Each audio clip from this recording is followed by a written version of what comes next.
അസ്സലാമലൈക്കും. എടാ, +1 അറബി പരീക്ഷയിൽ ക്രിസ്മസ് എക്സാമിന് എന്തായാലും വരാൻ സാധ്യതയുള്ളൊരു ക്വസ്റ്റ്യനാണ്. നിങ്ങൾക്കൊരു പാരഗ്രാഫ് തരും, ആ തന്നിട്ട് നിങ്ങളോട് പറയും അതിൽ ഇസ്മ ഫുളിലെ ഹർഫ് നിങ്ങളോട് കണ്ടെത്താൻ വേണ്ടി പറയും. പല കുട്ടികളും പറഞ്ഞൊരു പരാതിയാണ്, സാർ ഞങ്ങൾക്ക് ഇതിൻ്റെ മീനിങ് ഒന്നും അറിയില്ല, പിന്നെ ഞങ്ങൾ ഇസ്മാണത് നെയിമാണോ ഫ്ലോയിൽ അത് വെർബാണോ എന്നൊക്കെ ഞങ്ങൾ എങ്ങനെ മനസ്സിലാക്കും എന്ന് ചോദിക്കാറുണ്ട്. സത്യത്തിൽ നിങ്ങൾ ഇതിൻ്റെ ഒന്നിൻ്റെ മീനിങ് അറിഞ്ഞില്ലെങ്കിൽ വളരെ ഈസിയായി ഈ ക്വസ്റ്റ്യൻ 6 മാർക്കിലാണ് ചോദിക്കാറുള്ളത്. ആ 6 മാർക്ക് നിങ്ങൾക്ക് വാങ്ങാനുള്ള ട്രിക്ക് ഞാൻ പറഞ്ഞുതരാൻ പോവുകയാണ്. ഓക്കെ, നമുക്കതിലേക്ക് എത്താം. അപ്പോൾ പിന്നെ പറയാനുള്ളത് ഇസ്മ എന്ന് പറഞ്ഞാൽ നമുക്കറിയാം നെയിമാണ്, നെയിമിനാണ് ഇസ്മ എന്ന് പറയാം കേട്ടോ. ഓക്കെ, വെർബിലാണ് ഫിൽ എന്ന് പറയും, വെർബുകളായിരിക്കും. ഹർഫ് എന്ന് പറഞ്ഞാൽ ലെറ്റേഴ്സ് എന്നാണ് ശരിക്കും അർത്ഥം. എന്ന് വെച്ചാൽ നിങ്ങൾ കണ്ടിട്ടുണ്ടാവും അറബിയിൽ ഫി, അതേപോലെ തന്നെ ഇല, അതേപോലെ തന്നെ അല, പിന്നെ മിൻ, ഇങ്ങനെ കുറേ വാക്കുകളുണ്ടാവും അറബിയിൽ. ഈ ടൈപ്പ് ഓഫ് വാക്കുകൾക്കാണ് എന്ത് പറയാം, ഹർഫ് എന്ന് പറയാം. ഓക്കെ, അപ്പോൾ നിങ്ങൾ ഇത് നന്നായിട്ട് വായിച്ചു നോക്കാം. വായിച്ചു നോക്കിക്കഴിഞ്ഞാൽ ആദ്യം നമുക്ക് ഏറ്റവും എളുപ്പത്തിൽ എഴുതാൻ പറ്റിയ ഹർഫുകളായിരിക്കും. സോ നമ്മൾ ഇതിൽ നിന്ന് എന്ത് ചെയ്യുക, ഹർഫുകൾ ഇങ്ങനെ മാർക്ക് ചെയ്യുക. ഫി, ഇവിടെ ഹർഫുണ്ട്, അതേപോലെ തന്നെ ഇവിടെ വീണ്ടും ഫി മാത്രമേ കാണുന്നുള്ളൂ. ഓക്കെ, ആ തരത്തിലുള്ള വാക്കുകൾ ഇതിലെല്ലാം ഫി ആണ് വരുന്നത്. ഓക്കെ, ആ തരത്തിലുള്ള വാക്കുകൾ നിങ്ങൾ എന്ത് ചെയ്യുന്നു, വരുന്ന വാക്കുകൾ മൊത്തം 1, 2, 3 ഏതാണുള്ളത് അത് ബോക്സിലേക്ക് എഴുതാം. ദെൻ രണ്ടാമത് നിങ്ങൾക്ക് ഏറ്റവും എളുപ്പത്തിൽ എഴുതാൻ പറ്റുന്ന വാക്കുകൾ വെച്ചാൽ അപ്പോൾ നമ്മൾ കിട്ടുന്ന വാക്കുകൾ എന്ത് ചെയ്യണം, നമ്മളിങ്ങനെ അത് കട്ട് ചെയ്തോ. ഇവിടെ ഹർഫൊക്കെ ഹർഫാണ് അല്ലേ, ഫി ഹർഫുകളൊക്കെ നമ്മൾ എന്ത് ചെയ്യുന്നു, ഇങ്ങനെ കട്ട. മീൻ, ഇവിടെ മിന്നുണ്ട് കേട്ടോ, മിന്നൊന്നുണ്ട്, മിന്ന് നമ്മൾ ഒഴിവാക്കി. അങ്ങനെ നമ്മൾ ഹർഫുകളൊക്കെ നമ്മൾ കട്ട് ചെയ്ത് ഒഴിവാക്കി. ഇനി നമുക്ക് കട്ട് ചെയ്ത് ഒഴിവാക്കേണ്ടത് ഇസ്മുകളാണ്. അപ്പോൾ കട്ട് ചെയ്ത് ഒഴിവാക്കും തോറും നമുക്ക് വാക്കുകളുടെ എണ്ണം കുറയും. ഇസ്മുകൾ നിങ്ങൾ ആദ്യം നോക്കേണ്ടത് ഇതിൽ ആരുടെയെങ്കിലും പേരുണ്ടോ എന്ന് നോക്കുക. അപ്പോൾ ഉദാഹരണത്തിന് അല്ലേ, ഒന്ന് നിങ്ങൾ നെയിമുകൾ നോക്കുക, എന്തിൻ്റെങ്കിലും പേരുണ്ടോ. എന്ത് ആളെ പേരാവാം, സ്ഥാപനത്തിൻ്റെ പേരാവാം, സ്ഥലത്തിന് എന്തിനെങ്കിലും പേരായാൽ മതി. ഇവിടെ ബാബു എന്നുണ്ട്, അപ്പോൾ നമ്മളത് വെട്ടി, അത് ഇവിടെ എടുത്ത് എഴുതി അല്ലേ. ഇങ്ങനെ നോക്കിയിട്ട് ഇങ്ങനെ പോയിട്ട് എന്ത് ചെയ്യുക. ഓക്കെ, അപ്പോൾ ഒരു പേര് നമുക്ക് കിട്ടി. രണ്ടാമത്തെ നിങ്ങൾ നോക്കുക, ഏറ്റവും എളുപ്പത്തിൽ കിട്ടുന്ന സാധനമാണ് അല്ല് വെച്ചിട്ട് തുടങ്ങുന്ന വാക്കുണ്ട് നോക്കുക. അല്ല് വെച്ച് തുടങ്ങുന്ന നോക്കുക. അല്ല് വെച്ച് തുടങ്ങുന്ന വാക്ക് മുഴുവൻ ഇങ്ങനെ അർത്ഥം ഒന്നും നോക്കണ്ട, അത് ഇസ്മായിരിക്കും, ധൈര്യത്തിൽ എടുത്ത് എഴുതിക്കൊള്ളി.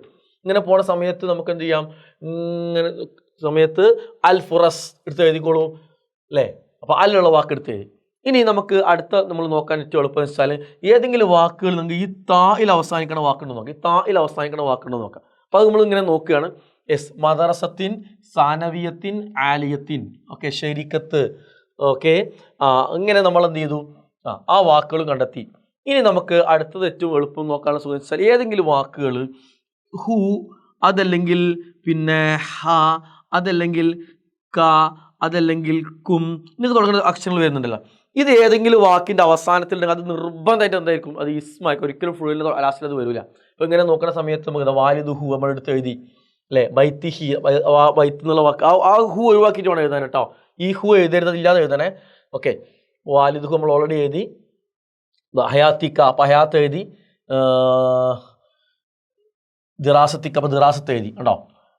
ഇനി നെക്സ്റ്റ് നമ്മൾ നോക്കാൻ പറ്റിയ സാധനം, ഇത് എപ്പോഴും ഫിറ്റ് ആവില്ല. ചില സ്ഥലത്ത് ഇപ്പോൾ ഹർക്കത്ത് കൊടുക്കാതെ എഴുതും. ഹർക്കത്ത് കൊടുക്കുന്നുണ്ടെങ്കിൽ 2 ഫത്തഹ്, 2 കസർ, 2 ലൊമ വെച്ചാൽ തൻവീനായിട്ട് ഹർക്കത്ത് വരുന്ന വാക്കുണ്ടോ നോക്കാം. ഏറ്റവും ലാസ്റ്റ് അക്ഷരത്തിന് തൻവീനായിട്ട് ഇവിടെ ഉണ്ടാവും മുദാരിസുൻ, ഇതൊക്കെ ഇങ്ങനെ തൻവീനായിട്ട് ഇതൊക്കെ തന്നെ വരുന്നതാണ് കേട്ടോ. തൻവീനായിട്ട് അവസാനിക്കുന്ന വാക്കുകളെന്ന് നോക്കുക. സോ അങ്ങനെ ഉണ്ടെങ്കിൽ അതെന്തായിരിക്കും, അത് നിർബന്ധമായിട്ടും അത് എന്തേ വരുള്ളൂ, അത് ഇസ്മായിരിക്കും. അപ്പോൾ ഇസ്മുകൾ നമുക്ക് ഏറെക്കുറെ കിട്ടിയിട്ടുണ്ടാവും. ഇനി നമ്മൾ ഫൊയിലുകളിലേക്ക് നോക്കാം. ഫൊയിലാണെങ്കിൽ നമ്മൾ ആദ്യം നോക്കുക ഫഅല രൂപത്തിൽ, കത്തബ, ഫഅല, നളറ, നസറ എന്നൊക്കെ പറഞ്ഞ ഫഅല രൂപത്തിലുണ്ടോ നോക്കാം. ഇല്ല എങ്കിൽ നമ്മൾ യഫ്അലു, ചില മുലാരിയായിരിക്കും, യഫ്അലു, യദ്റുസു, യക്തുലു, യക്തബു എന്നുള്ളതിലുണ്ടോ നോക്കാം. അപ്പോൾ നമ്മൾ നോക്കുകയാണെന്ത്, ഇങ്ങനെ നോക്കുമ്പോൾ യദ്റുസു കണ്ടു അല്ലേ, യഅമലു ഉണ്ടോ, അതൊക്കെ ഒരേപോലെ വരാം. ഓക്കെ, ഇനി അടുത്തത് നിങ്ങൾ ശ്രദ്ധിക്കുക, ഏതെങ്കിലും അക്ഷരപ്പെടുമ്പോൾ ഫത്ത് കസറുള്ള പറഞ്ഞ മാതിരി ഏതെങ്കിലും ആ വാക്കുകൾക്ക് അവസാനത്തിൽ സുക്കൂൻ ഉണ്ടെന്ന് നോക്കുക. സുക്കൂൻ ഉണ്ടെങ്കിൽ കണ്ണും പൂട്ടി എഴുതിക്കോളൂ, അത് എന്തായാലും എന്തായിരിക്കും, ഹർഫായിരിക്കും വരിക. നിങ്ങളിങ്ങനെ നോക്കുക, നിങ്ങൾ ഇതിന് സുക്കൂൻ ഉണ്ട്. ഇപ്പോൾ ലാ തക്സൽ അതെന്താണ്, അത് ഫൊയിലാണ്. യുത്തനിം അത് ഫൊയിലാണ് അല്ലേ. ഇജ്തഹിദ് അത് ഫൊയിലാണ് ഉണ്ടോ. യെസ്, അപ്പോൾ നമുക്ക് ഏറെക്കുറെ വാക്കുകൾ കിട്ടി. ഇനി ചിലതിനുണ്ടാവും ലാ എന്ന് തുടങ്ങുന്ന വാക്കുകൾ, ലാ തക്തുബ്, ലാ തക്സൽ എന്നൊക്കെ വാക്കുകൾ, പിന്നെ അല്ലൻ, കൈ, ഇതിനൊക്കെ ഉണ്ട്. അപ്പോൾ ഇങ്ങനെ ആകുമ്പോഴൊക്കെ നിങ്ങൾ നോക്കി ഇതിൽ ഏറെക്കുറെ എല്ലാ വാക്കുകളും ഇവിടെ വന്നു. ഇപ്പോൾ ഈ കാലയും ജമീ ആണ് വരാത്തുള്ളൂ, ബാക്കി എല്ലാതും ഏതിൽ വന്നു, ഇത് വന്നു. ഇങ്ങനെ നിങ്ങൾ നോക്കുമ്പോൾ ഏകദേശം 95% വാക്കുകൾ നിങ്ങൾക്ക് എന്ത് ചെയ്യും, ഇതിലേക്ക് വരും. അപ്പോഴും വരാത്ത 2-3 വാക്കുണ്ടാവും. തൽക്കാലങ്ങൾ അതിനെ മൈൻഡ് ചെയ്യണ്ട. അതിൻ്റെ അർത്ഥം പറയും. ഇപ്പോൾ കാല എന്നതിൻ്റെ അർത്ഥം പറഞ്ഞു, വെർബാണ്, ഇവിടെ കൊണ്ട് എഴുതാം. ജമിയോ എല്ലാം ഇസ്മാണ് വരിക, ഇതിലെഴുതാം. നിങ്ങൾക്ക് അറിയുമെങ്കിൽ എഴുതുക, അറിയില്ലെങ്കിൽ എന്ത് ചെയ്യണം, നിങ്ങൾ ടീച്ചർ വന്നുകൊണ്ട് ഇതിലെല്ലാം 100% വന്നുകൊണ്ട് വാക്കിന് എണ്ണി നോക്കുക, അങ്ങനെയൊന്നുമല്ല.